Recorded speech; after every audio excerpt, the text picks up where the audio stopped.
آثار اطاعت خدا متعال کی اطاعت اور فرمان برداری، رعایت واجبات محرمات، رعایت حلال و حرام، رعایت جائز و ناجائز، ان کے فوائد۔ ایک چیز مومن حقیقی کی یہی ایک نشانی بیان کی گئی ہے۔ آقا امام جعفر الصادق علیہ السلام نے ارشاد فرمایا کہ اعلموا انه لم يؤمن عبد من عبيده حتى يرضى عن الله فيما صنع الله له۔ جان لو کہ اللہ کا کوئی بندہ اس وقت تک حقیقی مومن نہیں بنتا جب تک اللہ سے راضی نہ ہو،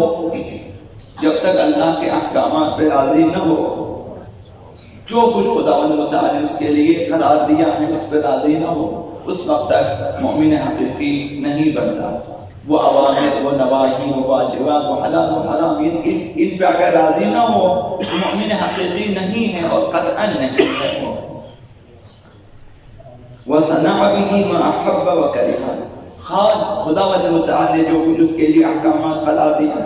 خواہ اس کے پسندیدہ ہو یا ناپسندیدہ، فرق نہیں پڑتا بندے کے لیے خوشایند ہے یا ناخوشایند،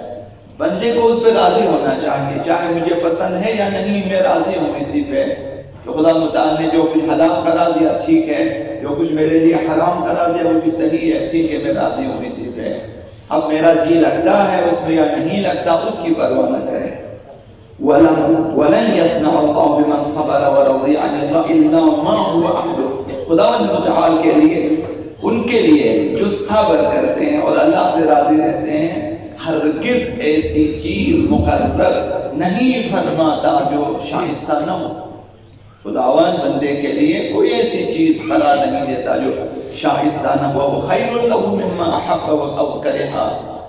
جو کچھ بھی بندے کے لیے خوشایند یا ناخوشایند ہے، جو بھی ہے خدا متعال نے قرار دیا ہے تو اس کے فائدے میں ہے، اس کے حق میں ہے، یہ اس کے لیے بہتر ہے، یہ لہذا اپنی پسند ناپسند کے پیچھے نہ جائے۔ مومن حقیقی کی نشانی ہے۔ اگر ہم اپنے پسند ناپسند سے انتخاب کرتے ہیں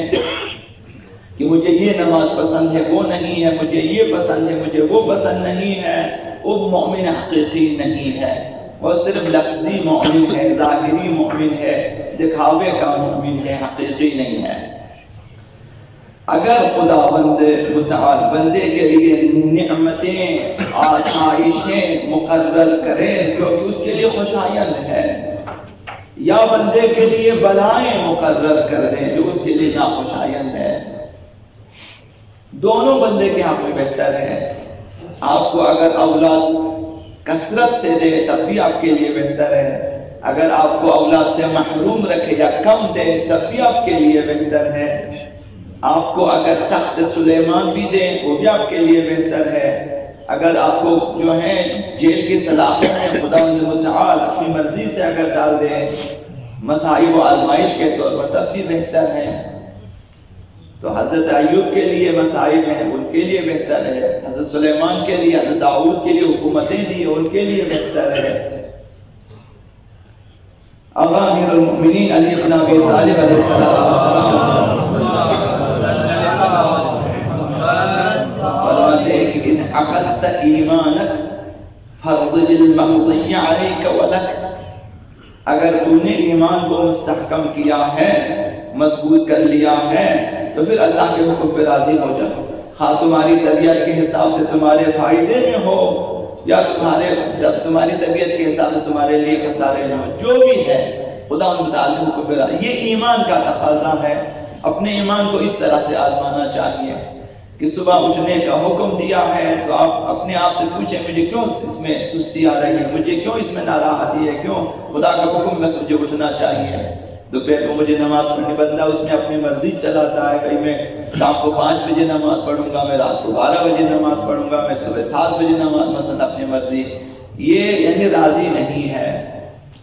تو راضی رہنا چاہیے، مومن کو ایسا ہونا چاہیے کہ دائرہ قسمت ما نقطۂ تسلیمی لوز آنچی تو اندیشی حکم آنچی تو فرمائی، یہ ہونا چاہیے کہ ایک دائرے کا جو نقطہ ہوتا ہے انسان کو وہ کہ چاروں طرف سے اس نقطے کو گھیرا ہوا ہے، ہمیں خدا متعال کے احکام میں اس طرح ہونا چاہیے کہ میرے لیے کہیں راہ فرار نہیں ہے، میں وہی نقطۂ تسلیم ہے، نقطۂ برکات، کہ مجھے کہیں میں وہی انسان کو اسی طرح چاروں طرف سے مجھے خدا متعال کے احکامات نے اور جو خوف خدا، خشیت خدا اور تواضع خلود انہوں نے گھیر رکھا ہے، تو ہمیں نقطۂ تسلیم ہونا چاہیے، اور لطف وہی ہے جو خداوند متعال ہمارے بارے میں قرار دے، اور حکم بھی وہی جو خداوند متعال ہمارے بارے میں فرمائے۔ تو یہ انسان کے لیے ہونا چاہیے، یہ مومن حقیقی کی نشانی ہے۔